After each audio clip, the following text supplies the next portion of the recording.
The morning sun lit up the small kitchen in their quiet Portland home as Alara flipped pancakes in silence. The scent of coffee filled the room, but her mind was elsewhere, running through legal contracts, defense arguments, courtroom victories, memories she had shelved for love. She had walked away from a prestigious law firm 2 years ago, trading her tailored suits for aprons and boardrooms for breakfast tables. Not because Damien asked her to, but because she believed in him, in them. She believed that behind every great man stood a woman who loved without limits. Damien, with his messy hair and million-dollar smile, had once whispered to her, "I can't do this without you." And so she stayed. She supported his tech startup, managed their finances, networked with investors, and even helped write contracts, unpaid, of course. She built the ground he walked on, piece by piece, with quiet pride. One afternoon, while cleaning out Damien's car before his investor meeting, Alara reached beneath the passenger seat and pulled out a small velvet pouch. Inside was a delicate bracelet, gold, thin, with a heart charm dangling at the end. It wasn't hers. Her fingers trembled as she held it in the sunlight. No tag, no receipt, no note, just silence, louder than any scream. But when Damien walked through the door that night with flowers and an exhausted smile, Alara tucked the bracelet into the drawer by the sink and said nothing. She convinced herself, maybe it's a client's gift. Maybe he bought it for me, but forgot. Maybe she was overthinking again. She told herself love meant trust. Trust meant patience, and patience required silence. But the seed had been planted. Every late-night meeting, every locked phone, every distracted smile, it all began to feel different now. She would brush his coat and catch a whiff of perfume that wasn't hers. She would wake at 2 a.m. and find his side of the bed cold. Her mind whispered doubts, while her heart begged for peace. Still, Alara clung to the version of Damien she fell in love with, the ambitious, passionate man who once kissed her hand and called her his North Star. So she kept cooking breakfast, taking client calls on his behalf, smiling at tech events, and posting pictures with carefully chosen filters that made their life look like everything was fine. But something inside her was shifting. It wasn't just the bracelet. It was the way he stopped asking about her day, the way he dismissed her concerns with a quick, "You're tired, babe," or "Don't be paranoid." It was the way she began to disappear in her own home, no longer a partner, but a shadow behind a man on the rise. That night, as she lay beside him, pretending to sleep, Alara stared at the ceiling, her heart heavy. She had given up everything, her name in the legal world, her independence, her power, and all she had in return was silence, secrets, and a heart that beat a little too fast every time he looked away. She whispered to herself in the dark, barely audible, "Love isn't supposed to feel like this." And though she didn't know it yet, that whisper was the beginning of something louder than love, the beginning of justice. The afternoon rain tapped gently on the wide glass window of Damien's home office. Alara sat on the floor, cross-legged, sorting through piles of papers and old USB drives Damien had left scattered across his desk and drawers. He had asked her to tidy up the mess before a potential investor visit next week, and she'd agreed, hoping that staying involved in his work might help restore the connection between them. But her hands moved slower than usual, her thoughts weighed down by the memory of the gold bracelet now hidden in the kitchen drawer. She opened his laptop to organize files for his pitch deck and noticed a folder on the desktop named Archive Backup Alpha. The name didn't mean much, but its encryption did. Damien rarely encrypted anything, not even personal documents. A part of her hesitated, but another part, a part sharpened by years in courtrooms and depositions, couldn't let it go. With trembling fingers, she copied the folder onto her flash drive and opened a file labeled Conf Statement Q2. Inside were spreadsheets of financial reports, glowing performance charts, and listed revenue numbers that seemed unusually high. Too perfect. She cross-referenced them with past reports she remembered proofreading a few months ago. The numbers didn't match. The The client names were inconsistent, payment dates were altered, and then in a separate subfolder, she found raw receipts and emails, buried but not deleted. There it was, overbilling clients, duplicate invoices, forged signatures, payments rerouted to accounts she'd never seen. It wasn't infidelity, it was fraud. Her stomach clenched. Alara leaned back in the chair, staring at the screen as the soft hum of the desktop fan filled the room. The air felt colder now. Her Damien, the man she defended at dinner parties, the man she sacrificed her career for, was lying not just to her but to the law. She closed the laptop slowly and sat in silence for a long time. Her mind raced through possibilities. Confrontation, denial, escape. She knew what would happen if this ever became public. Investigations, arrests, headlines. Investors would pull out. His company would crumble, and so would their life. But if she said nothing, if she buried what she saw, then she was no better than the man who forged those reports. Her values, her principles, her name as an attorney would mean nothing. That night, she lay in bed beside Damien, staring at the ceiling once again. His breathing was deep, peaceful. Hers was not. She had copied everything to an encrypted folder of her own, tucked away with a password only she knew. She couldn't sleep. Days passed. Alara began observing more. Damien's calls that went to voicemail when she entered the room, his guarded attitude around business discussions, his sudden lavish gifts without occasion. He was hiding more than just numbers. He was building a life behind hers, behind everyone's. Nina, her oldest friend and a private investigator by profession, came to visit one evening. Over a pot of chamomile tea, Alara broke her silence. Nina, if you found out someone you love was doing something illegal, would you protect them or the truth? Nina didn't hesitate. I'd protect myself first, then the truth. Love doesn't mean being someone's shield from justice. Alara nodded slowly. The decision wasn't simple, but it was getting clearer. She couldn't confront Damien yet. She needed to know more. She needed proof, timelines, witnesses if any. And maybe she needed a backup plan. Because whatever love had once held them together was now tangled in lies, and trust was no longer a bridge, it was a wall she stood on the edge of. The next morning, while Damien showered, Alara sat at her own laptop. She created an anonymous email address, attached the copied files, and typed only 5 words. "You'll want to see this."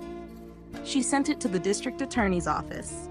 Then she closed the laptop and smiled for the first time in weeks. Not because she stopped loving him, but because she finally started choosing herself. Damien came home late that Friday night, his shirt unbuttoned at the collar and the scent of expensive cologne hanging on him like fog. Alara sat on the living room couch, the bracelet on the table in front of her, the silence between them stretched tight. She didn't accuse. She simply asked, "Whose is it?" Damien blinked at the bracelet as if seeing it for the first time. He gave a half smile. "That? Probably one of the interns. Maybe it dropped in my car. Why are you overthinking again?" The word again stung more than the lie. He sat beside her, placing a hand on her knee. "Babe, I love you. You know that. You've always been the paranoid one. Remember the barista thing? You were wrong then, too." He laughed softly, then kissed her temple. "Let's not do this." Alara said nothing, but something inside her hardened. The next morning, Damien presented a packet of documents over breakfast. "Investor requirements," he said lightly, placing a pen beside her mug. "It's just a new NDA. Standard stuff. Since you've been helping with contracts, they want a tighter lock on IP." His voice was gentle, persuasive, the same tone he used when asking her to walk away from her law career. She flipped through the pages. It wasn't standard. There were clauses that prohibited her from sharing any and all operational, financial, or relational matters involving Crosstech LLC indefinitely. No lawyer would sign this unless they were afraid or being silenced. "Don't you trust me?" he asked, tilting his head like a confused child. "I do," she lied and signed. Later that day, she met Nina in a downtown cafe under a different name reservation. They sat in a corner booth, their voices low, their eyes constantly scanning. Alara passed over a USB and a copy of the NDA. Nina didn't say much, but her brows lifted when she reached the final page. "He's not just hiding numbers," she muttered. The following days were a blur. Nina dug through public records, tax filings, email registries. What she found was like pulling thread from a tangled shirt. One string led to another, and then the fabric tore. There was a condo under Damien's name in San Francisco, not listed on their joint records, not mentioned in any of his travels. Paid through a separate corporate account that Alara never knew existed. Nina pulled up building security footage. "You ready for this?" Alara braced herself, watching the screen. A tall brunette exited the building with Damien. He was holding her waist, smiling like he hadn't smiled in years. They kissed by the elevator. Her name was Livia Hart, an independent consultant who had appeared in several of the company's vendor contracts. Alara's stomach twisted. It wasn't just betrayal. It was premeditated. It was calculated. The same man who held her hand through IVF consultations, who whispered promises into her hair, was living a parallel life built on deception. But Alara didn't cry. She didn't scream. She just stared at the paused footage. And then she whispered, "I'm not going to destroy him with anger. I'll do it with facts." Over the next week, she collected more. Emails, travel receipts, bank transfers. While Damien smiled and kissed her goodbye each morning, Alara played the role of the perfect wife, making his coffee, adjusting his tie, watching him leave with the same charm he used to manipulate the world. But behind her eyes, a storm was forming. The woman who gave up everything had just found the pieces of herself buried beneath the lies. And now she had a plan. Because love wasn't enough anymore. Not when justice was finally within reach. The ballroom at the Fairmont San Francisco shimmered with soft gold lighting and polished ambition. The annual Pacific Tech Innovators Gala was the event of the year, where founders, investors, and media gathered to celebrate the industry's brightest. Damien wore his best navy suit, hair slicked back, and that practiced smile ready for cameras. He looked every bit the successful CEO, adored and admired. Alara walked beside him in a fitted emerald dress Damien had picked, not because she liked it, but because he thought it would make her look powerful next to him. She nodded through introductions, smiled through toasts, and floated through the crowd like an accessory on display. But her eyes kept moving, watching, searching. Nina had warned her earlier. Livia's name is on the VIP list. Don't react, just watch. So Alara did. She saw her during Damien's speech. Livia Hart, standing tall at the balcony rail in a red silk gown, her hand resting casually on the shoulder of a wealthy investor. She leaned in when Damien spoke, smiling with a familiarity Alara recognized too well. On stage, Damien held the mic with confidence. "Tonight, I owe my deepest gratitude not just to our investors, not just to our brilliant team, but to the woman who stood by me when I was just a man with a dream. Alara, my wife, the real backbone of everything CrossTech has built." Everyone clapped, lights flashed, cameras turned to Alara. She smiled. It was a perfect rehearsed smile, the kind you give when your world is burning behind your eyes and no one can smell the smoke. Damien stepped off stage and kissed her cheek, whispering, "Told you you'd love the dress."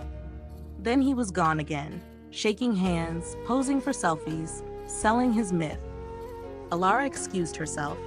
She made her way through the glittering crowd, down the hallway, past the bar, and out into the cold San Francisco air.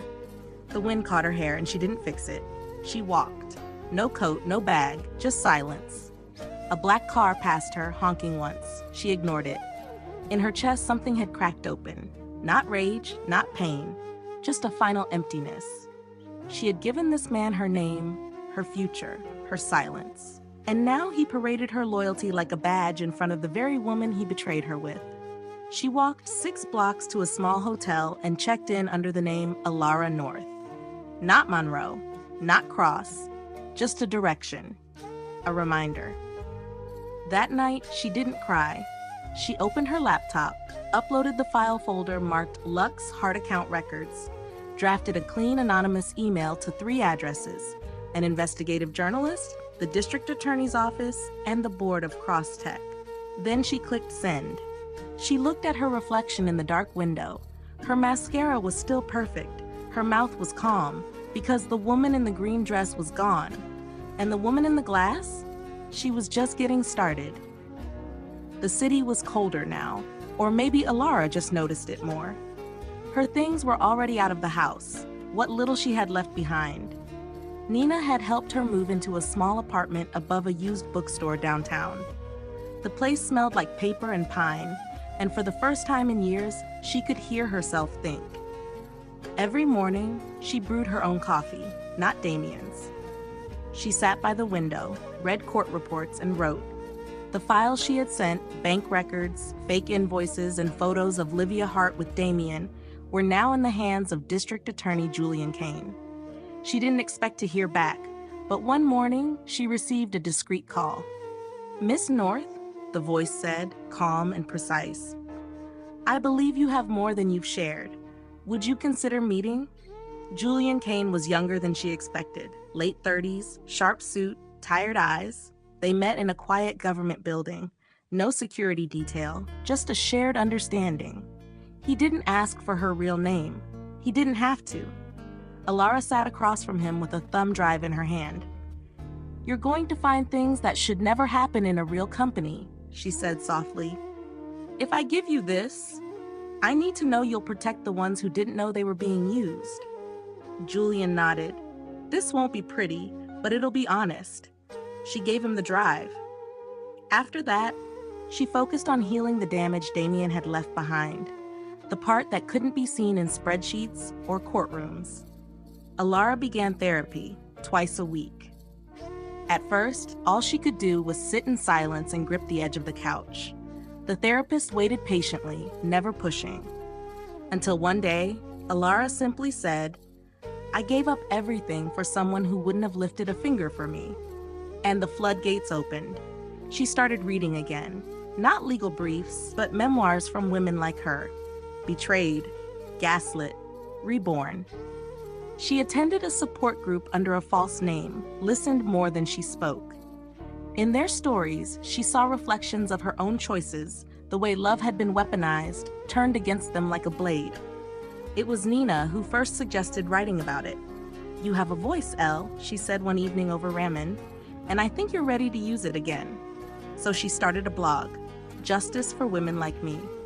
The first post was raw, trembling, but real. He made me feel like I was crazy for asking questions. But I wasn't crazy, I was just right too early. Within a week, her inbox was full. Not from strangers, but from women who had lived through the same silencing, the same betrayal behind closed doors and designer dinners. Some were professionals, others stay-at-home mothers. Some were still in it, scared to leave. Some had left long ago and still carried the guilt. Alara responded to every message. She wasn't just rebuilding her life. She was becoming the version of herself she always needed when things first started to fall apart. Each step she took away from Damien was like peeling off the layers he had wrapped around her identity. She wore jeans again. She laughed without permission. She no longer watched her words like they were evidence in court. And even though she still walked with pain tucked beneath her ribs, she was standing taller now. She didn't need revenge to feel alive. But truth gave her breath again, and somewhere inside her, a quiet voice returned. It didn't say you're broken, it said you survived, now build. The courtroom was colder than Alara expected, despite the cameras and the heat of whispered scandals that buzzed through the gallery like bees around a fallen king. The trial of Damien Cross wasn't just a legal proceeding, it was a public reckoning. Headlines called it Silicon Valley's betrayal, and every outlet, from national news to anonymous tech blogs, had their eyes on the case. Julian Kane stood at the helm, armed not just with evidence, but with the sharp focus of a man determined to make an example out of one of tech's most promising names. His opening statements were precise. The timeline of fraud, the shell accounts, the falsified contracts, the misuse of investor funds, all laid out like a knife across glass. Damien, in a gray tailored suit, looked tired but arrogant. He smirked through the first few testimonies, whispered to his lawyer, and scanned the room like he still owned the story, until the door opened, and Alara walked in. A low murmur spread through the gallery. People recognized her, the silent wife, the woman he once praised on stage, the figure in the background of gala photos. She wore black, simple but elegant, with no makeup beyond bare lips and steady eyes. She took the stand. Julian asked only what needed to be asked. Alara answered with clarity and calm. Yes, she handled many of Damien's early contracts. Yes, she found discrepancies in private files. Yes, she had evidence that he'd lied to board members and investors. No, she didn't come forward earlier because she was manipulated, silenced, and afraid of losing what little she thought was left of their marriage. Her voice never shook. Even when Julian asked, "Did Mr. Cross ever threaten you if you exposed him?" She paused, then said, "No, he didn't need to threaten me. He made me believe I was the problem. That's more effective than fear. It's control." Across the room, Damien's smirk vanished. The press exploded. By noon, every major outlet carried the same image. Alara leaving the courthouse with her head high and her hands folded. Not defensive, not performative, just done. Investors began pulling out the same day. 2 companies filed separate civil suits. Crosstech stock dropped 63% by Friday. By the following week, the company was removed from its accelerator program and dropped from 3 venture portfolios. Livia Hart vanished. No statements, no public posts, no red dress sightings. Her condo was sold in silence. Alara, meanwhile, returned to her small apartment and shut off her phone. She made no comment to the media. She wrote a quiet blog post instead. There is no satisfaction in watching someone fall apart. There is only relief in no longer holding the weight of their lies. She was invited to interviews, panels, podcasts. She declined most of them. When people asked what it felt like to take down the man who tried to bury her, she smiled and answered, "I didn't take him down. I just told the truth. The truth did the rest." She didn't need applause. She didn't need revenge stories. She had herself back. And that, for the first time in years, was more than enough. The letter arrived on a quiet Tuesday morning, slipped through the apartment door without fanfare. Alara almost didn't notice it, hidden beneath a pile of community flyers and a monthly utilities bill. Her name was scrawled on the envelope in Damien's handwriting. She knew it instantly. Slanted, neat, too controlled. She sat with it at the kitchen table, sunlight warming the wood. Her fingers traced the edge of the paper but didn't open it. She didn't need to. It didn't take a genius to guess what was inside. Damien had always chosen blame over reflection, always shifted weight from his shoulders to hers. The trial was over. His sentencing had made national news. 5 years for fraud, 2 more for obstruction. He had cried in court, claimed regret, but never once apologized to her. Not publicly, not privately. Now here it was, the apology wrapped in accusation. The delayed manipulation in ink. She made tea, sat in silence, and stared at the envelope again. For a moment, she almost opened it. Some part of her, the piece that still occasionally dreamt of their early days, wanted to believe there'd be a flicker of honesty. An acknowledgement of the pain he caused. A line that said, "I understand now." But then she remembered the way he smiled on stage while another woman watched from the balcony. The way he gaslit her into signing an NDA designed to keep her silent. The way he never thought she'd rise without him. She stood, walked to the sink, and without ceremony, tossed the unopened letter into the small glass bowl she used for candles. She struck a match. The paper curled black almost immediately, the name Alara vanishing in flames. As the ashes settled, she whispered to herself, not in anger but in certainty, "I don't need his words to free me." She understood now, closure wasn't something someone gave you. It was something you claimed. Apologies could be manipulative. Forgiveness didn't require a signature. And healing didn't wait for permission. That afternoon, she went to the women's center where she had been volunteering. A young woman was sitting alone in the corner, her eyes swollen from crying, hands clenched into fists. Alara sat beside her, not saying anything for a long time. Then, softly, she offered, "You don't need to read his version of the story. You get to write your own." The girl nodded slowly, and in that moment, Alara saw herself, not broken, not bitter, but in the middle of becoming. Later that night, she lit another candle in the bowl where the letter had burned. No tears, no regrets, just light. She didn't need Damien's remorse. She had her peace, and that was enough to begin again. Alara stood in front of the window with a pen in her hand and her new old name on the form, Alara Monroe. She hesitated only for a second before signing, not because she wasn't sure, but because it was the first time in years she was reclaiming something that had once been quietly taken from her, her identity. The woman behind the glass stamped the form and smiled. "Congratulations, Miss Monroe." Miss Monroe, it sounded right, like a door opening. That same week, she registered her new business, Monroe Justice Consulting, a boutique service offering legal advice and case strategy for women in emotionally or financially abusive situations. She didn't want a big office. She didn't need a dozen staff. Just a small room with warm light, coffee that didn't come from someone else's hand, and space for truth. Word spread fast. Many of her first clients came through referrals from the women's shelter where she volunteered. They arrived with confusion in their eyes and shame on their shoulders, holding financial statements or custody threats or contracts they barely understood. Alara listened, explained, guided, not from a place of pity, but from experience. One woman cried after signing a restraining order. "He used to say no one would believe me." Alara touched her hand and said simply, "They will now." In time, her work caught the attention of local universities.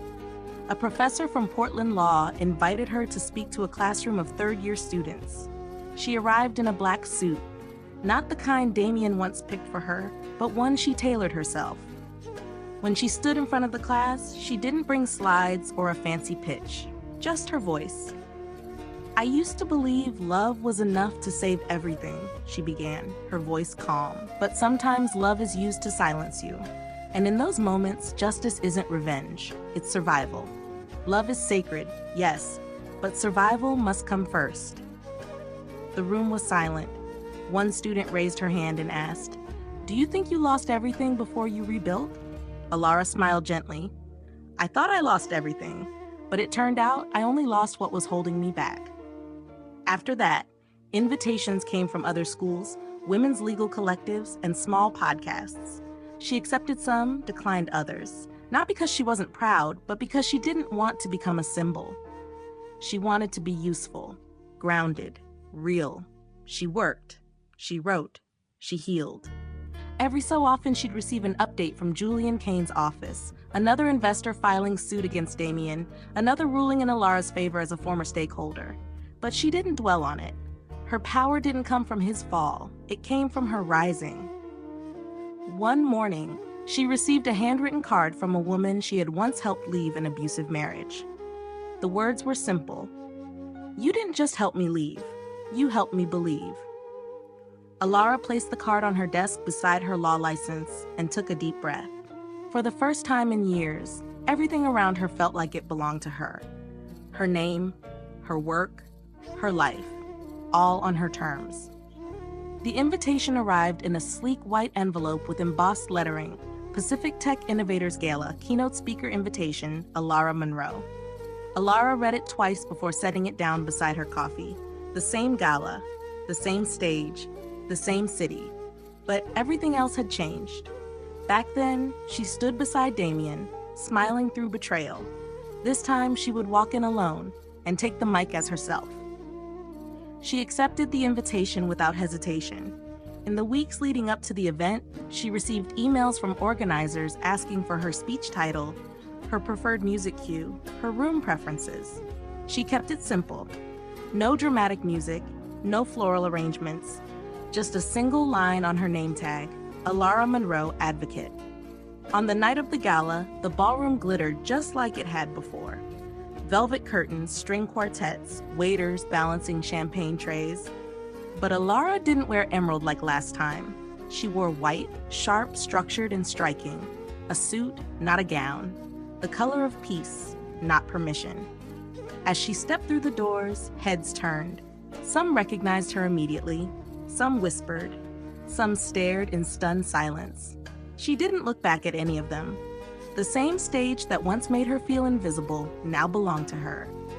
The host introduced her not as wife of tech founder Damian Cross, but as a legal advocate whose voice has reshaped the conversation around financial abuse and ethical leadership in the tech industry.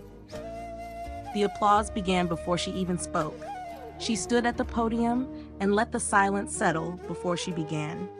"I once stood in this very room," she said, voice steady, "as the wife of a man being celebrated for his vision. I smiled while my world fell apart. I stayed quiet while the truth was buried beneath applause. But silence doesn't protect the innocent. It only shields the powerful." She spoke for 10 minutes about ethics, about the illusion of power, about what happens when ambition forgets integrity. She never named Damien. She didn't need to. The story was no longer about him. It was about every woman who had been dismissed, discredited, or dimmed. And when she finished, the room stood, a full standing ovation, not out of guilt or politeness, but out of respect. Afterwards, several founders approached her. A few thanked her. One admitted he had reshaped his board after reading her blog. Another, a young female entrepreneur, asked to intern at Monroe Justice Consulting. Alara smiled, exchanged cards, then stepped outside. The city was just as bright as before. Cable cars rang in the distance, and traffic hummed below. But this time, the air felt different, lighter. She walked through the same streets she once wandered alone, broken and betrayed. Only now she wasn't running from anything, she was walking forward, in white, with purpose, with peace, and not a single piece of her belonged to anyone else. Not anymore. The waves rolled in slow and steady, crashing gently against the Oregon shoreline as seagulls wheeled above. The sun was beginning its descent, painting the sky in strokes of peach and gold. Alara sat barefoot on a blanket in the sand, her knees pulled close, a quiet smile on her lips. Beside her, Nina sipped from a thermos of tea. On her other side, Julian leaned back on his elbows, his suit jacket folded behind him, tie loosened. The three of them had barely spoken since settling down on the beach. It was the kind of silence that didn't need to be filled, the kind earned through chaos, truth, and survival. Julian broke it first, his voice calm. "The DA's office is closing the last civil case. Cross-tech's being dissolved. What's left of it anyway?" Alara nodded, watching the waves. "Do you feel anything about that?" he asked. She paused, then said, "I feel free." Nina chuckled softly. "You know, a year ago you would have answered that with a list of everyone else's feelings first." Alara laughed quietly. "I know." Nina turned toward her. "Was love ever enough, Elle?" Alara didn't answer right away. She followed a bird's path across the sky, eyes soft with memory but no longer haunted. "Not when truth was missing," she said. "Not when I had to shrink to fit inside someone else's dream." She looked at both of them, eyes steady. "But now, I have peace, and peace is justice." They didn't speak after that. They didn't have to. When the wind grew cooler, Julian stood and brushed sand off his jeans. "Come on, dinner's on me, and no court talk tonight." As they walked toward the car, Alara lingered behind just for a moment. She turned back to the ocean one last time, her hair brushing her shoulders in the breeze. The woman who once walked into that courtroom trembling was gone.